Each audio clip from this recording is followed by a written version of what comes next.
আল্লাহ সুবহানাহু ওয়া তাআলা বলতেছেন ফারাদা, তারা চাইছিল আইয়াস্তাফিজাহুম মিনাল আরদ, ফিরআউনরা চাইছিল মুসা আলাইহিস সালামের কওম থেকে দেশ থেকে বিতাড়িত করবে, কিন্তু আল্লাহ সুবহানাহু ওয়া তাআলা কি করলেন? ফাগরাকনাহু, তাদেরকে ডুবিয়ে দিলেন, তাদেরকে দুনিয়া থেকে নিষেধকে বলতেছে যে এটা স্লিপ অফ টাং হয়েছে।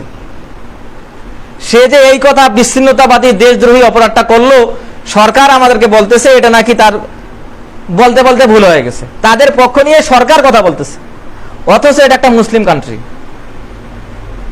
শহীদদের যদি আমরা কথা বলি, ৭১-এর শহীদদের, যারা যুদ্ধ করতে গেছে তাদের কথা বাদ, যারা নিজেদের স্ত্রীর সম্ভ্রম রক্ষার জন্য যুদ্ধে যোগদান করছে তারা শহীদ হয় নাই, যারা নিজেদের সন্তান রক্ষার জন্য যুদ্ধ করছে তারা শহীদ হয় নাই, যারা ডুবে মৃত্যুবরণ করছে তারা শহীদ হয় নাই, যারা নিজের দিন এবং জমিন রক্ষার জন্য যুদ্ধ করছে তারাও শহীদ।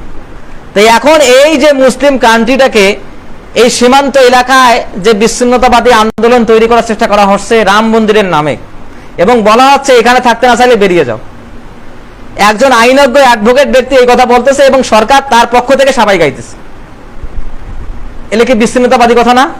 এটা হচ্ছে মুসলিমদেরকে নিজের জমিন থেকে বের করে দিয়ে সেই জমিন দখলের একটা পায়তারা।